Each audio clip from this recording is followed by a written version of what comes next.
말씀 또 나누도록 하겠습니다. 지난주에 우리는 성령의 8번째 열매 온유에 대해서 나누었습니다.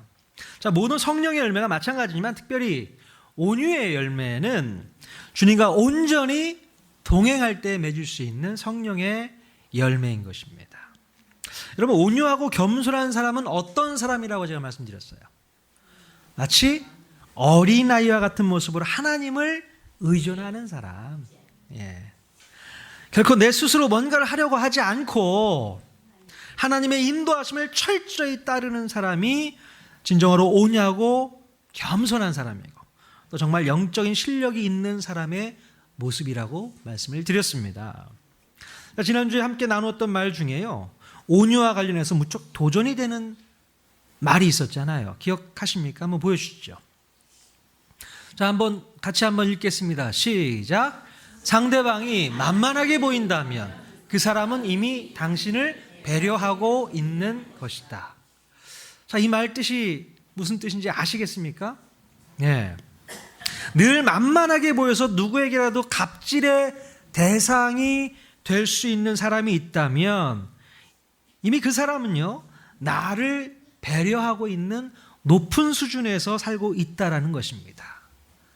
늘 사람들을 배려하고 자기 주장보다는 상대방의 주장을 더 따라주는 사람이 있다면요, 그 사람은 정말로 온유하고 겸손한 성품을 갖고 있는 확률이 높다, 이렇게 저는 볼 수 있다고 생각합니다. 여러분, 지난 한 주간 동안 상대방으로 하여금 만만하게 보이는 삶을 한번 살아보셨습니까? 쉽지 않은 삶인데요. 상대방이 나를 볼 때 저 사람 참 만만하게 보이는데? 이런 삶을 한번 살아보셨냐는 거예요. 그러니까 내 주장보다는 상대방의 주장을 더 따라주고 내 필요보다는 상대방의 필요가 뭔지에 더 민감한 사람, 그 사람이 정말 온유한 사람의 모습을 갖췄다라고 볼 수 있는데요. 여러분, 내 자신이요, 상대방에게 만만하게 보이면 상대방은 나를 어떻게 대할까요? 보통 함부로 대합니다. 살짝 무시하기도 하는 것 같고요. 그러니까 상대방이 나를 함부로 대할 때에 그때 여러분의 반응이 중요합니다. 상대방이 나를 함부로 대하는 모습이 있다면 그때 나는 어떻게 반응할 것인가? 만약 상대방이 내가 만만하게 느껴져서 나를 함부로 대하게 될 때 내가 정말 실력이 있고 온유한 사람이라면 그 순간에 불편한 마음이 느껴질까요? 안 느껴질까요? 안 느껴집니다. 그게 실력 있는 사람의 모습인 거예요. 상대방의 갑질에 내 마음이 괴롭거나 상처가 되거나 그러지 않고, 그렇다고 해서 화를 내지도 않습니다. 진짜 온유의 실력을 갖추고 있는 사람은 상대방의 갑질이 아프지가 않아요. 속상하지가 않는다는 겁니다. 이것이 어떻게 가능할까요? 상대방이 나를 함부로 대할 때 어떻게 화가 나지 않을 수 있겠습니까? 자, 이런 분들은요, 이미 성령님과 깊이 있게 결탁되어 있는 분들이라고 말씀드릴 수 있을 것 같습니다. 늘 성령님과 동행하면서 성령님을 의지하고 성령님의 마음을 가지고 있는 분들이라고 말할 수 있어요. 자기 자아는 이미 성령님께 묶여 있는 상태이기 때문에 자기의 성질을 부리지 않는다는 겁니다. 이런 자세를 가지고 있는 분이요, 바로 높은 수준의 실력자인 것입니다. 우리가 성경을 많이 읽고 기도를 많이 해서 실력이 있는 것이 아니라 성령님께 묶였기 때문에, 그분과 함께 하기 때문에 실력이 있다고 여러분 믿으셔야 됩니다. 여러분, 실력이 있는 분들은요, 화내지 않습니다. 분내지 않습니다. 상처도 잘 받지 않습니다. 실력이 없으니까 늘 화내고 열받고 상처받고 지 성질 못 이겨서 어떻게 할 줄 모르는 거예요. 실력이 없으니까. 우리 지난 수요일에요, 통성경 학교를 마치고 우리 집사님들, 우리 한태 집사님 부부와 은정 씨와 함께 탁구장에 먼저 찾아갔습니다. 답사할 겸 또 탁구 연습도 할 겸 찾아갔습니다. 그때 김희자 집사님이 이제 코칭을 또 하고 계시더라고요. 이제 코칭 끝나고 또 저와 우리 은정 씨를 한번 오라고 하더라고요. 이쪽으로 불러다 놓고 번갈아 가면서 코칭을 좀 해주셨어요.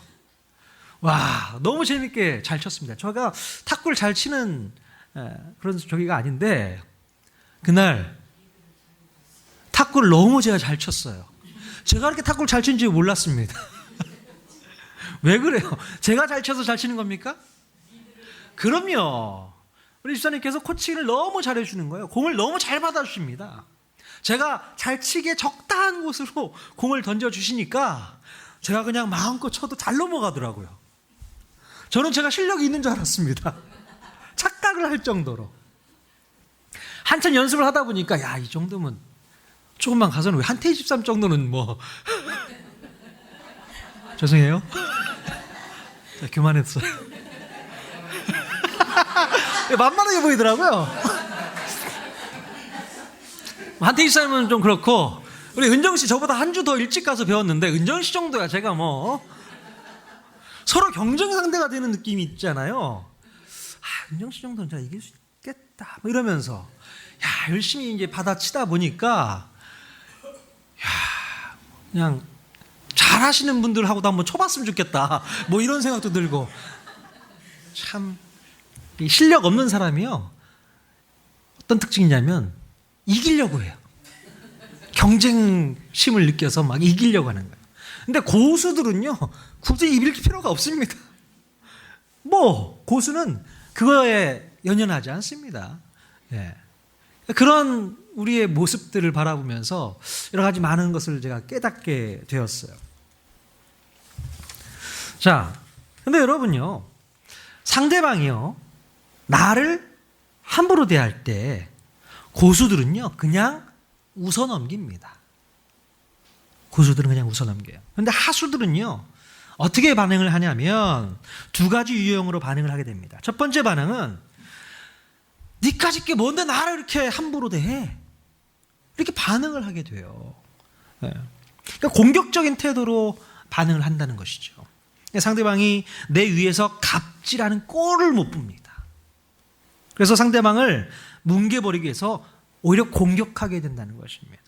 그러면서 내가 너보다 더 세다는 것을 증명해 보이려고 한다는 것입니다. 자, 이런 분들에게는 절대로 온유함이나 겸손함을 찾아볼 수가 없는 것이죠. 그 마음 가운데 성령님이 계신다고 하더라도 성령님이 전혀 역사할 수 없는 그런 분들이 바로 이런 분들이십니다. 자, 상대방이 나를 함부로 대할 때 두 번째 유형의 반응은 어떨까? 두 번째 유형의 사람은요, 상대방의 그런 대접에 공격도 못하고 대꾸도 못하고 가슴앓이만 하는 그런 유형이 있습니다. 그러니까 상대방이 나를 함부로 대하고 심지어 무시한다고 느껴져도 거기에 반박하지도 못하고 뭔가 답변을 못하는 것이죠. 그러니까 안 하는 것이 아니라 못하는 거예요. 못하는 겁니다. 그러니까 너무 성격이 유약해가지고 그냥 상처받고 속상해하고 괴로워하고 또 속에서는 화가 나지만 그냥 참고 또 참는 거죠. 여러분, 이렇게 반응한 사람을 우리가 온유한 사람이라고 말할 수 있을까요? 자, 겉으로 보여지는 모습은 정말 온유하고 겸손한 사람의 모습과 똑같습니다. 비슷해요.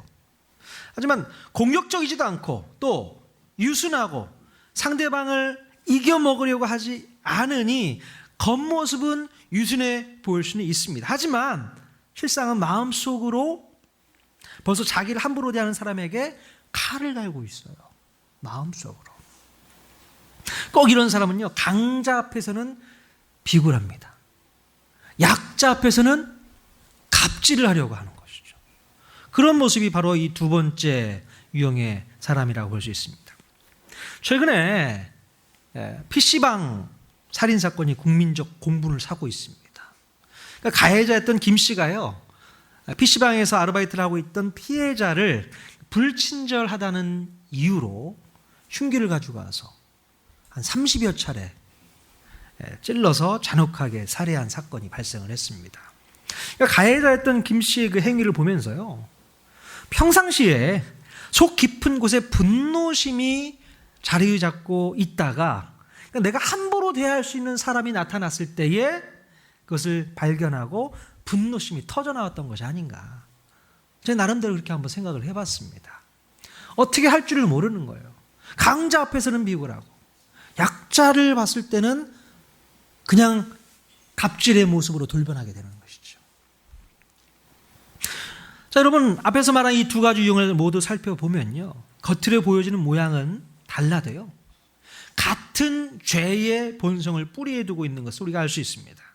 죄의 본성과 깊이 결탁되어 있는 자아는 절대로 온유할 수 없고 절대로 겸손할 수가 없습니다.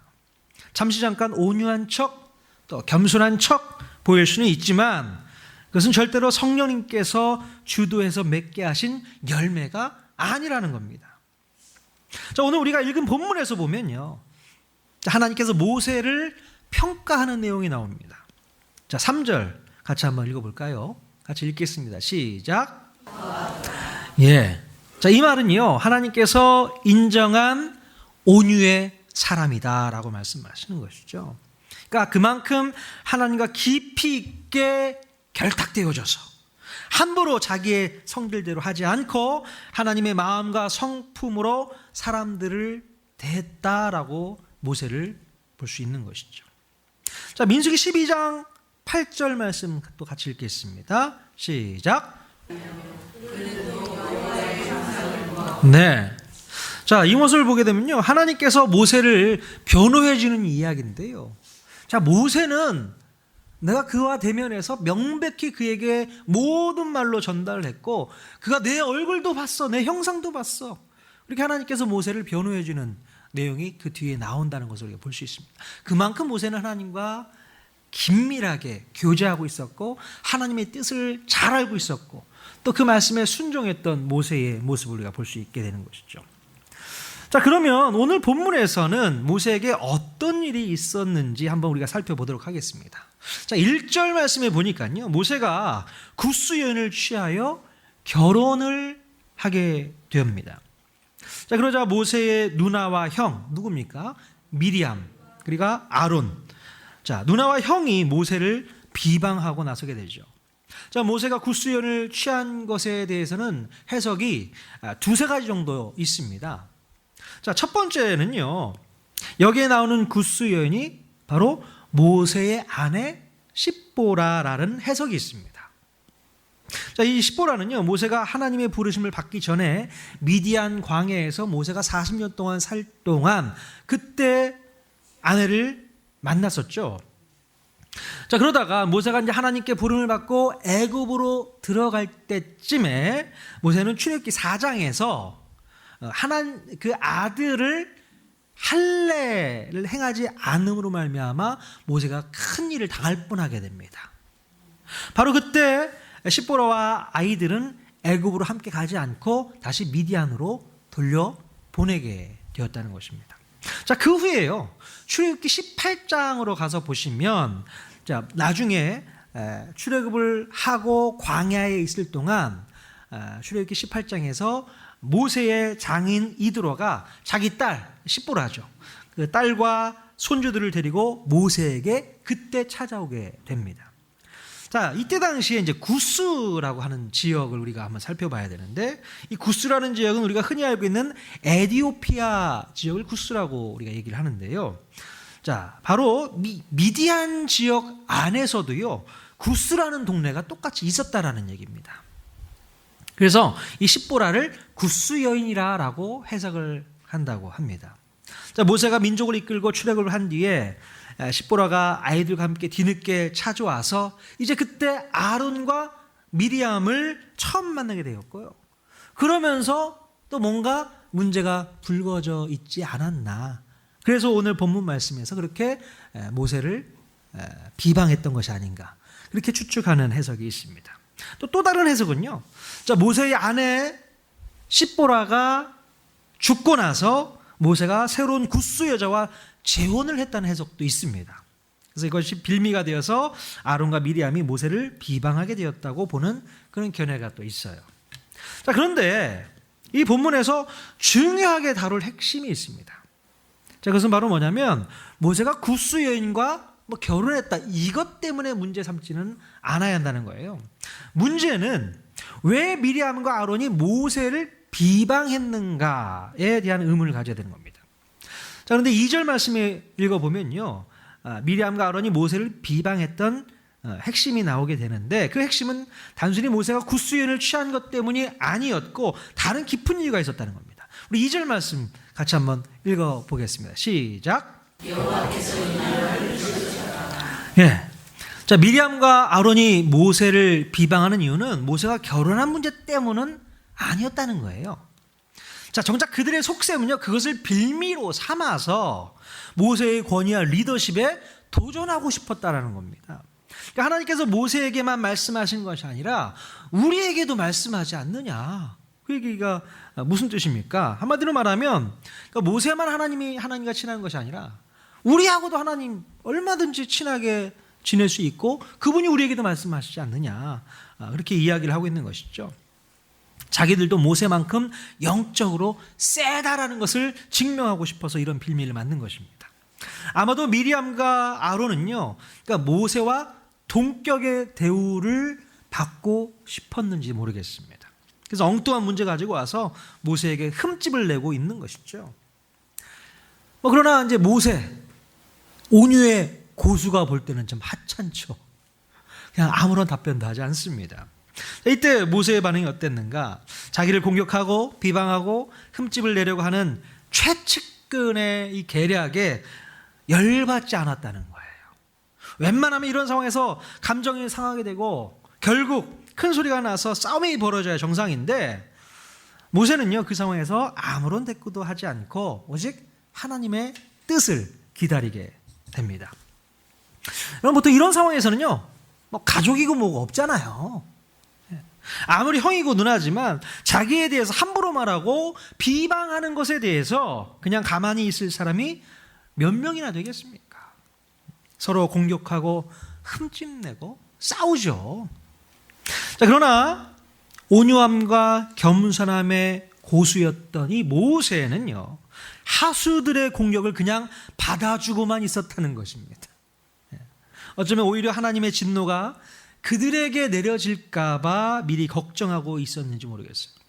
자, 온유함의 고수는 웬만하면 눈에 보이는 현상 가지고 쉽게 흥분하거나 열받지 않습니다. 가만히 보면 미리암과 아론은 모세가 좀 만만하게 보였던 것 같아요. 동생이니까. 모세가 이미 그들에게 늘 배려해주고 있으니까 지들이 더 실력이 좋은 줄 알고 모세에게 까불었던 것 같아요. 자, 그러나 역시 실력자 모세는 이 하수들의 공격적인 태도에 쉽게 반응하지 않았습니다. 왜냐하면 자기와 함께 깊이 있게 묶여있는, 결탁되어 있는 하나님의 눈치가 더 무섭게 느껴졌기 때문에 거기에 대해서 그렇게 반응하지 않다는 겁니다. 그러니까 이것을 볼 줄 아는 사람이 정말로 영성이 뛰어난 사람이라고 말할 수 있는 것이죠.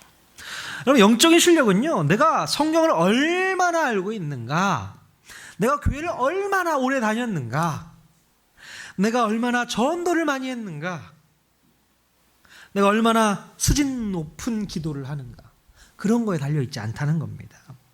여러분, 진정한 실력은요, 나와 함께 연결되어 있는 하나님, 바로 그 하나님의 눈치를 보면서 하나님의 처분을 끝까지 기다리는 것이 바로 영적인 실력이라고 말할 수 있습니다.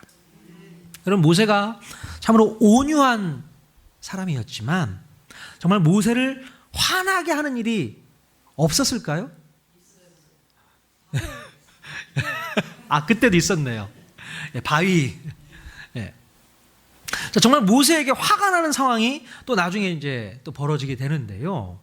이때 모세는 어떻게 반응했는가 한번 또 볼 수 있었으면 좋겠는데, 자, 민수기 16장에 가서 보면요, 이런 사건이 있었습니다. 고라와 다단과 아비람이라는 사람이 당을 짓게 됩니다. 한 통속이 돼서 당을 짓고요. 그리고 지도자 한 250명과 함께 모세를 대항해서 반역하는 사건이 일어나게 됩니다. 자, 레위 지파에 속해 있던 이 고라, 이 고라는 뭐 때문에 모세에게 반기를 들었던 것일까요? 그러니까 고라는 레위지파였어요. 그러니까 레위지파였던 아론의 자손들은 제사장을 할 수 있잖아요. 근데 다른 자손들은 제사장을 할 수 없잖아요. 그러니까 누구는 뽀다구 나는 제사장 쓰기나 하고, 우리는 성막에서 제사 드리는 시다발이나 하는 그런 사람들이냐, 그렇게 따지고 드는 거예요. 그것 때문에 이제 속상하다는 거죠. 자, 그리고 같이 함께 했던 다단과 아비람, 이 사람은요 더 심한 말로 모세에게 이야기를 한 것을 볼 수 있어요. 우리 민수기 16장 12절 13절 같이 한번 또 읽어봤으면 좋겠습니다.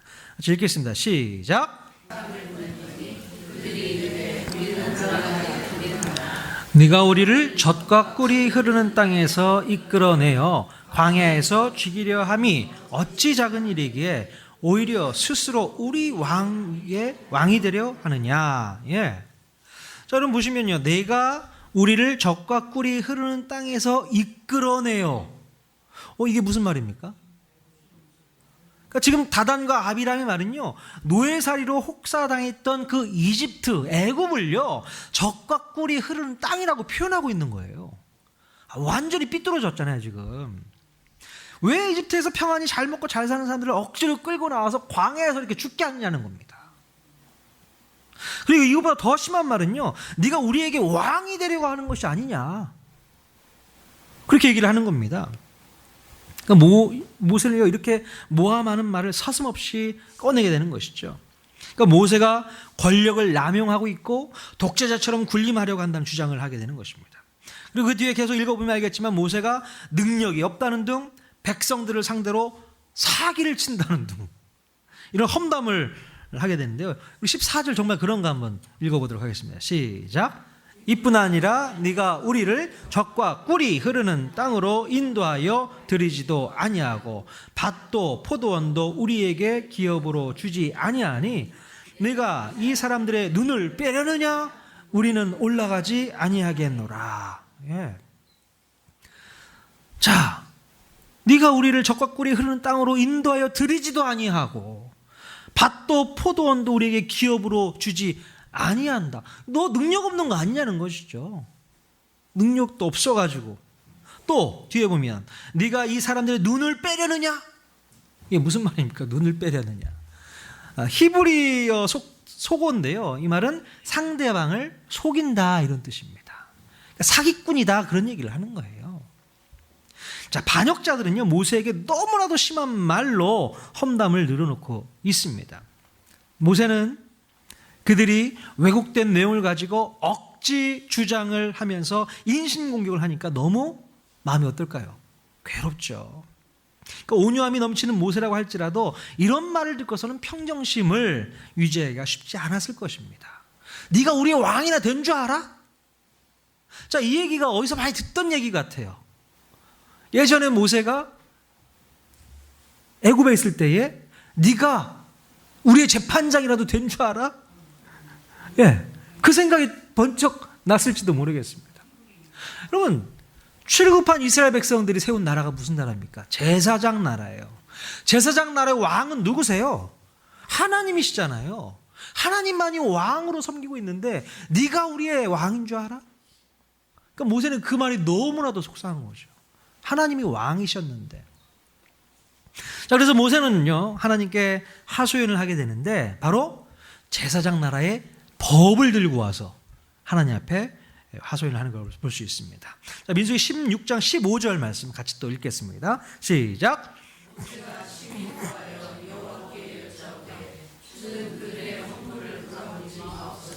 나는 그들의 답에 한 마디도 빼앗지 아니하였고 그들 중에 한 사람도 빼앗지 아니하였나이다. 예, 모세가 뭐라고 하나님께 구하게 됩니까? 그들의 헌물을 돌아보지 마옵소서. 자, 이 말이 무슨 말입니까? 주님, 저들이 드리는 제사와 제물 받지 마십시오. 그 표현이에요. 자, 근데요, 이것은요, 제사장 나라의 측면에서 봤을 때는 아주 저주에 가까운 말이라고 볼 수 있는 거예요. 저들을 하나님의 백성이 아니라고 취급해달라는 얘기입니다. 이스라엘 백성들이 하나님 앞에 제사를 왜 지냅니까? 왜 예물을 왜 갖고 옵니까? 자신의 죄를 용서함 받기 위해서 제사 드리는 거 아닙니까? 제사를 통해서 하나님께서는 그들을 용서해 주잖아요. 근데 모세가 지금 하는 얘기가 저들의 죄물 받지 말라는 얘기예요. 그러니까 한마디로 용서하지 말라는 얘기를 이렇게 돌려 표현한 겁니다. 제사장 나라의 법을 갖고 나온 거죠. 모세는 자기가 듣게 된 이 모든 험담이 자기를 향해서 공격하는 말이기도 하지만 그들이 더 깊은 마음속에 들어가 보면 바로 하나님에 대한 원망과 불신이 있었음을 모세는 깨닫게 됩니다. 그래서 하나님의 마음을 대변하는 심정으로 이런 심한 표현을 쓰지 않았나 그런 생각을 또 해보게 돼요. 자, 모세는 자기에게 험담을 하고 또 모진말로 하고 또 모욕하는 것은 그래도 참을 수 있었습니다. 그러나 하나님을 분노하게 하는 말, 하나님을 열받게 하는 말, 이것은 좀 참을 수 없었다는 것이죠. 그래서 진정한 온유는 하나님이 분노하실 때까지 내가 참고 기다리는 것이다 라고 지난번에 제가 말씀드렸었어요. 하나님이 분노하실 때까지 내가 참고 기다리는 것이 온유이다. 자, 그러나 하나님께서 분노하시는 일, 이제 하나님께서 분노를 시작하신 일에 대해서는 맞짱 대응할 수 있어야 되는 것이에요. 그것이 우리의 모습이 되어야 한다는 것입니다. 여러분, 하나님께서 분노하시기 전까지는요, 내 감정이 상하고 힘들어도 좀 기다릴 줄 알아야 돼요. 참을 줄 알아야 됩니다. 그러나 하나님께서 분노하신 일에 대해서는요, 과감하게 공격하고 맞서는 것도 필요하다는 것입니다. 자, 모세는 하나님의 분노를 몸으로 느꼈고 그래서 하나님의 감정을 대변할 수 있었던 것이에요. 자, 그만큼 모세는 하나님과 깊은 관계를 맺고 있었기 때문에 하나님의 마음을 충분히 이해할 수 있었다는 것입니다. 자, 이러한 이 모세의 모습을 통해서 정말 우리는 온유함이 무엇인지를 다시 한번 깨달아야 되는 거예요. 무조건 참고 무조건 인내하고 이것이 온유함이 아니고 하나님이 분노하시면 그 일에 대해서도 맞짱 대응할 수 있는 그런 모습도 우리가 갖출 수 있어야 된다는 것을 우리가 또 볼 수 있게 되는 것입니다. 여러분, 우리 그리스도인들 중에요, 진정으로 온유함을 갖고 싶어하는 사람이 얼마나 될까요? 여러분, 정말 온유의 열매를 맺어보고 싶으십니까? 아멘이 세지가 않네요. 정말 온유의 열매 한번 맺어보고 싶으세요? 자, 근데 온유의 열매는요, 희생이 뒤따른다는 것을 우리가 알아야 돼요. 희생이 뒤따릅니다. 사람들로부터 갑질을 당하고 하찮게 여겨질 수도 있고 하대를 당할 수도 있다는 거예요. 그래서 그것이 너무나도 힘들고 싫기 때문에 우리 그리스도인들 중에서는요, 온유한 모습을 포기하는 사람들도 많습니다. 굳이 왜 온유의 열매를 맺어야 돼? 온유를 포기해버립니다.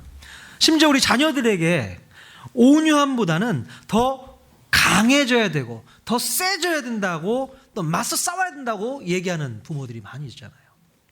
우리 자녀들이 학교에 가서 누구한테 맞고 들어왔어요. 부모들이 요즘에 어떻게 얘기합니까? 화나죠. 너 왜 맞고 들어와? 너도 가서 한 대 패야 될 거 아니야. 예, 요즘 부모들은 그래요. 잘했어 이런 부모 거의 없습니다. 왜 맞고 들어왔어? 너도 한 대 쳐야지, 때려야지, 왜 맞고 살아? 참 쉽지 않습니다. 온유한 마음을 갖는다는 게 쉽지 않다는 것이죠. 자, 그러나 여러분, 그것은 하나만 알고 둘은 모르는 거예요. 자, 온유함을 갖고 있는 사람들, 자, 온유한 자가 받는 축복이 뭔 줄 아십니까? 온유한 자가 열매를 많이 맺게 되면 갖게 될 축복이 있습니다. 우리 땅을 기업받게 된다는 것이죠. 예. 마태복음 5장 5절 말씀 같이 한번 볼게요. 자, 같이 읽겠습니다. 시작. 온유한 자는 복이 있나니 그들이 땅을 기업으로 받을 것이며. 자, 시편 37편 11절에도 있습니다. 그러나 시작. 그러나 온유한 자들은 땅을 차지하며 풍성한 화평으로 즐거워하리로다. 아멘. 하나님께서는 온유한 자들이 땅을 기업으로 받게 될 것이다 라고 이야기하고 있습니다. 땅을 기업으로 받는다는 것은 무엇을 의미할까요? 땅 부자가 된다는 얘기입니까? 물론 땅 부자도 뭐 될 수도 있겠지만 그거보다는요, 땅을 잘 다스리는 지도자가 될 수 있다는 것입니다. 온유한 자가 진정한 지도자가 될 수 있다는 거예요. 여러분, 온유한 성품을 가졌던 요셉 어땠습니까? 바로 입애굽의 지도자가 되었잖아요. 또 애굽의 총리까지 됐지 않습니까? 온유한 성품을 가진 사람이 이렇게 실력이 있는 거예요. 자, 또 온유한 성품을 가졌던 모세가 바로 출애굽의 지도자가 되지 않았습니까? 그래서 40년 동안 이스라엘 백성들을 잘 훈련시키고 이끌어갔던 지도자. 자, 온유함의 정석을 보여주셨던 누굴까요? 바로 예수님. 우리 예수님께서는 바로 하나님께서 통치하시는 그 땅, 하나님 나라를 선포하시고 여셨다는 겁니다. 그러니까 온유함이요, 땅과 연결이 되어 있고 또 지도력과 연결이 되어 있다는 것을 우리가 알아야 됩니다. 자, 우리가 온유한 성품으로 이 땅을 살아가게 된다면 하나님께서는 우리에게 큰 복을 주실 줄로 믿습니다. 우리가 다스려야 할 지경을 조금씩 넓혀 주신다는 걸 알아야 돼요. 우리의 지경을 넓혀 주십시오 늘 기도해도 소용없어요, 온유하지 않으면. 여러분, 우리 같은 목회자들이요, 더 온유하고 겸손해야 됩니다. 목회자들이 온유하고 더 겸손해져야 됩니다. 그러면 하나님께서 이 목회의 지경도 넓혀주시는 거예요. 제가 좀 더 온유하고 좀 더 겸손해질 때에 우리 교회, 통하는 교회가 더 부흥하고 성장하게 될 것이라고 저는 확신합니다. 아직은 제가 온유하지 못한 구석이 좀 있는 것 같아요. 겸손하지 못한 구석이 좀 있는 것 같습니다. 기대하십시오. 좀 더 온유하고 더 겸손하고 하나님과 깊이 있는 교제 가운데 더 높은 실력, 고수의 자리로 한번 올라가서 하나님이 부어주신 놀라운 축복들을 저도 누리고 우리 모든 성도님도 함께 다 누릴 수 있도록 만들어 나가도록 하겠습니다. 자, 우리가 진정한 온유의 열매를 맺기 위해서, 정말 온유의 열매를 맺기 위해서 늘 주님과 동행하는 삶을 살아야 될 줄로 믿습니다. 아멘. 매일매일 성령님의 열매 맺기에 최선을 다하는 여러분 모두가 다시 되셨으면 좋겠어요. 온유의 열매 맺어 주십시오. 상대방이 만만하게 볼 수 있도록 만들어 주십시오. 실력자는 그것 때문에 상처받지 않습니다. 온유의 열매 많이 맺으시면 땅 부자 되십니다. 여러분 믿으십니까? 하나님 앞에 기도하고 나아가는 저와 여러분 모두가 다 될 수 있기를 주님의 이름으로 간절히 축원드립니다.